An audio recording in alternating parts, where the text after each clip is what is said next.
മക്കളെ വരി ഗേൾസ് കിച്ചണിൽ അപ്പം ഉണ്ടാക്കാനാണ് പോണത്. അപ്പത്തിന് വേണ്ടിയിട്ട് നമ്മൾ പച്ചരി കുതിര ഇട്ടിട്ടുണ്ട്. ഇവിടെ 1/2 കിലോ പച്ചരിയാണ് നമ്മളിവിടെ എടുത്തിട്ടുള്ളത് അപ്പത്തിന് വേണ്ടിയിട്ട്. അതൊരു 3 മണിക്കൂറായിട്ടുണ്ട്. അത് ഞാൻ നിങ്ങളുടെ അടുത്ത് കാണിച്ചില്ല, വീഡിയോ എടുത്തില്ലായിരുന്നു. ഇപ്പോൾ 3 മണിക്കൂറായിട്ടുണ്ട്. ഇതൊന്ന് വെള്ളത്തിനെ മാറ്റിയിട്ട് നമുക്ക് മിക്സിയിലോട്ടൊന്ന് അടിച്ചെടുക്കണം. അപ്പത്തിന് അരയ്ക്കാൻ വേണ്ടിയിട്ട് ഒരു ഇളത് തേങ്ങ ഞാൻ ഇവിടെ എടുത്തിട്ടുണ്ട്.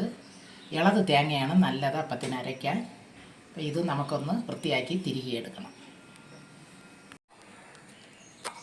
അപ്പത്തിന് നമുക്ക് മിക്സിയിലോട്ടൊന്ന് അരച്ചെടുക്കാം. ഞാനിതാ ഈ ഒരു ചെറിയ തേങ്ങയാണ് ഞാൻ ഇവിടെ എടുത്തിട്ടുള്ളത്. അതിൻ്റെ പുറത്തുള്ളത് മാത്രം തന്നെ എടുത്തിട്ടുള്ള അടി വരെ ഞാൻ തിരികിയിട്ടില്ല. അപ്പോൾ അപ്പത്തിന് കളർ മാറും. അതുകൊണ്ടാണ് ഇങ്ങനെ തിരികെ എടുത്തത്. ഇതാകുമ്പോൾ നമുക്ക് നല്ല വെള്ള കളറായിരിക്കും, അപ്പം കിട്ടും. പിന്നെ 1 കപ്പ് ചോറ് എടുത്തിട്ടുണ്ട്. അതും കൂടെ ചേർത്ത് അരച്ചെടുക്കണം.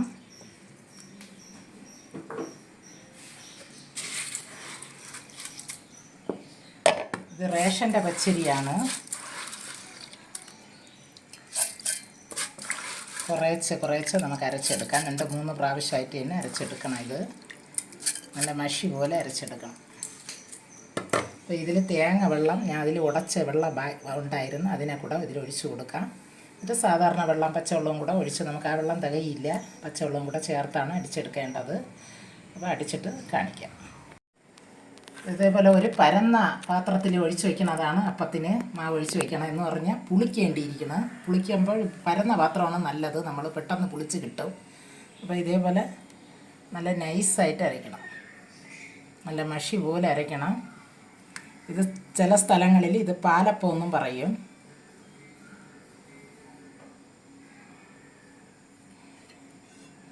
ഞാൻ ആദ്യം പച്ചരി മാത്രമാണ് അരച്ചെടുത്തിട്ടുള്ളത്. ഇനിയാണ് ഞാൻ തേങ്ങയൊക്കെ ഇട്ട് കൊടുക്കുന്നത്.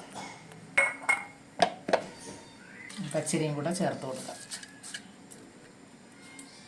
ഇതിൽ കുറച്ച് വെള്ളം കൂടെ ഒഴിച്ച് 1 പ്രാവശ്യം കൂടെ അടിച്ചെടുക്കാം. അടിച്ചെടുത്തിട്ട് ചോറ് 2ാമത്തെ അരിക്ക് 3ാമത്തെ അരിക്ക് കുറച്ച് അരിയും ആ ചോറും കൂടെ ചേർത്ത് അരയ്ക്കണം. ഈ അരിയും ചോറിൻ്റെയും കൂടെ 2 സ്പൂണ് പഞ്ചസാരയും കൂടെ ചേർക്കാം.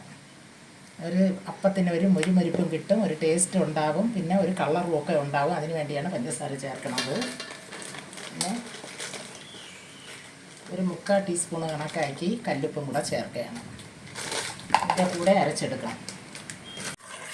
നല്ല കലക്കിയിട്ടുണ്ട്. ഈ രീതിക്ക് നമുക്ക് മാവ് ഞാൻ കലക്കി വെച്ചിട്ടുണ്ട്. ഇത് മതി. ഈസ്റ്റൊന്നും ഇതിൽ ഞാൻ ചേർക്കണില്ല. കുറച്ച് സോഡാപ്പൊടി മാത്രം, 1 നുള്ള സോഡാപ്പൊടി മാത്രം തന്നെ നാളെ കാലത്തെ ചേർക്കണുള്ളൂ. ഇതൊന്ന് നമുക്കൊന്ന് അടച്ച് വയ്ക്കാം. നമുക്കിത് ഇപ്പം നിങ്ങൾക്ക് ഒരു 8 മണിക്കൂറെങ്കിലും രാവിലെ ഇത് ചെയ്ത് വെച്ചാൽ നിങ്ങൾക്ക് രാത്രി ഇത് ഉണ്ടാക്കാം. ഇതിപ്പോൾ എനിക്ക് നാളത്തെ ആവശ്യത്തിനായതുകൊണ്ടാണ് ഞാൻ വൈകിട്ട് ഇത് ചെയ്യുന്നത്. ഒന്ന് അടച്ച് വയ്ക്കാം. നമ്മൾ അപ്പം മാവ് എങ്ങനെ ഇരിക്കണമെന്ന് ഞാൻ രാവിലെ തുറന്ന് നോക്കുകയാണ്. മാവ് പൊങ്ങിയിട്ടുണ്ട്, കാണുമ്പോൾ തന്നെ അറിയാം നിങ്ങൾക്ക്.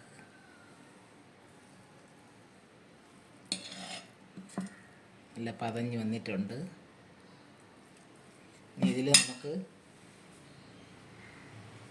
ഒരു നുള്ള് അപ്പക്കാരം ഇടാം. സോഡാപ്പൊടിയെന്നും പറയും, അപ്പക്കാരമെന്നും പറയും. അതിട്ട് കൊടുക്കാം. അത് വേണ്ടെങ്കിൽ നിങ്ങൾക്ക് ഒഴിവാക്കാം. പക്ഷേ അപ്പക്കാരം ഇട്ടാൽ തന്നെ കുറച്ച് പൊള്ളി വരും നമുക്ക്. അതുകൊണ്ടാണ് ഞാൻ ഒരു നുള്ളിടുന്നത്. ഇതൊന്ന് കലക്കി കൊടുക്കാം നമുക്ക്. നല്ല പതഞ്ഞ് വന്നിട്ടുണ്ട്, കാണുമ്പോൾ തന്നെ അറിയാം. പതഞ്ഞ് ഇതുണ്ട്, പൊള്ളിയാണ് വരണത്. അത് മാവ് നല്ല പുളിച്ചിട്ടുണ്ടെന്നാണ്. അപ്പക്കാരം ഇട്ട് 1 മണിക്കൂറോ 2 മണിക്കൂറോ ഇരുന്നിട്ട് നമുക്കിത് ചുട്ടെടുക്കാം. നമ്മളെ മാവ് അപ്പക്കാരായിട്ട് 2 മണിക്കൂറായിട്ടുണ്ട്. മാവ് നല്ല പൊങ്ങിയിരിക്കണം. ഇത് ചട്ടി ഒന്ന് അടുപ്പിലോട്ട് വയ്ക്കാം. ചട്ടി ചൂടായിട്ടുണ്ട്. ഇനി നമുക്ക് മാവ് ഒഴിച്ച് കൊടുക്കാം.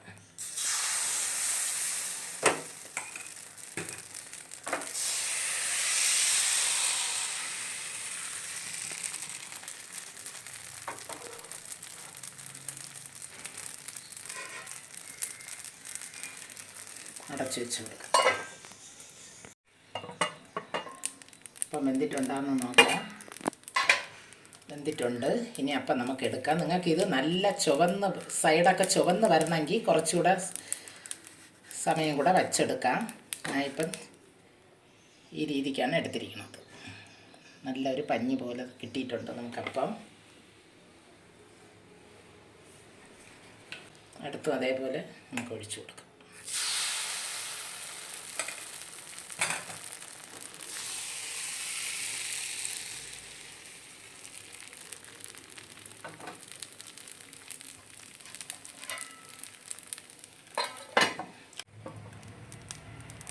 ഇത് കുറച്ച് ഞാൻ നല്ല മുരിച്ചെടുത്തിട്ടുണ്ട്, നല്ല ചുവന്ന്. അത് ഞാൻ എടുക്കുന്നതിന് മുമ്പേ അത് നല്ല ഇളകി വരണം. നല്ല സൈഡൊക്കെ നല്ല ചുവന്ന് നമ്മളെടുത്തിട്ടുണ്ട് ഒരെണ്ണം. മക്കളെ അപ്പം എല്ലാം ഉണ്ടാക്കി എടുത്തിട്ടുണ്ട്.